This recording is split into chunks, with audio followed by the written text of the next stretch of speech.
Dito ha. Ito lilikuan natin. Tandaan mo to ha. Palabas ng skyline to. Anong landmark mo dyan? Ha? Anong landmark mo dyan?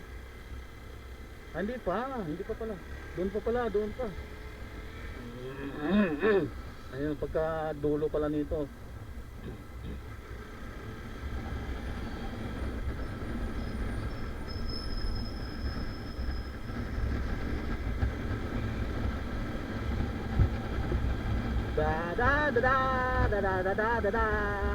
Ayan.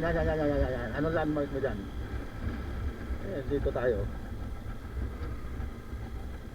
SM San Jose del Monte. Yan ang tingnan mo ha, mamaya.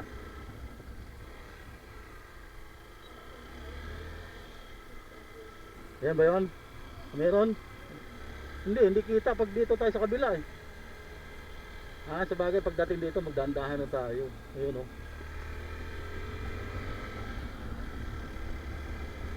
Baka makalimutan natin ang parcel oh. Kumuha ka no. Takbo no. Tapos iPhone 15 pala nakuha mo.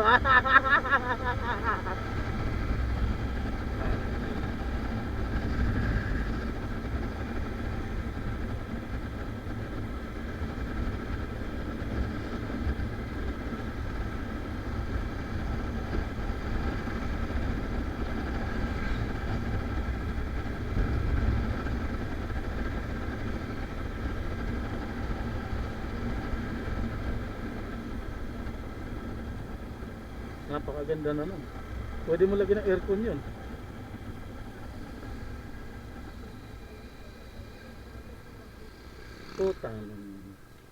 Tang ng kubo yan. Oo.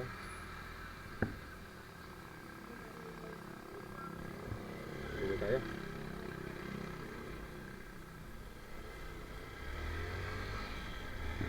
Buti na nag-change oil ako. Daming ahonin dito.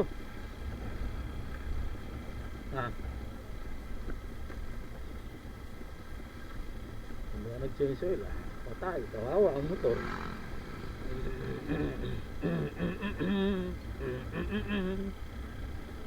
Ganda oh. Oh, ganda oh. Oh, beautiful ano. Dito tanggalin mo, wala namang alikabok eh.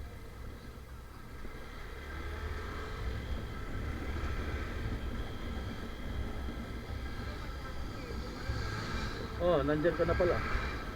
Ganyan naman yun eh.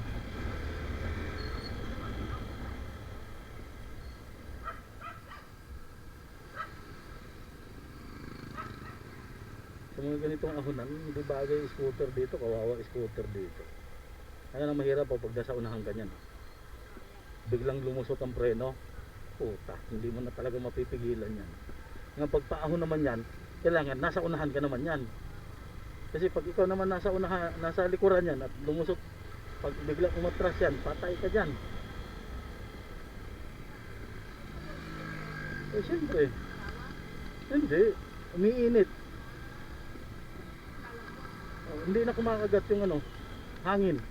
Nire-release niya ng kusa pag uminit na yung yung brake drum.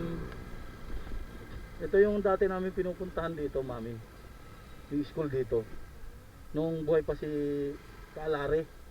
Yan yung Paradise Elementary School na yan. Dati na ako nakakarating dito. Yan, paahon na yan.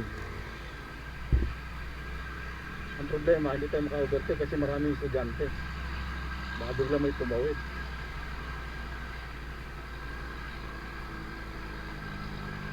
Ayan o, Paradise Farm. Yan. Unahan natin, putang na.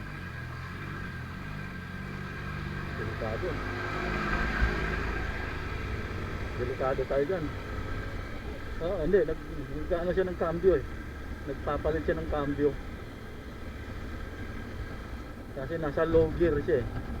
Ay, nasa high gear siya. Ilalagay mo siya sa low gear para mahon. Ay, pag naunahan mo na siya, layuan mo na siya. Huwag mong hahayaan na maunahan ka niya.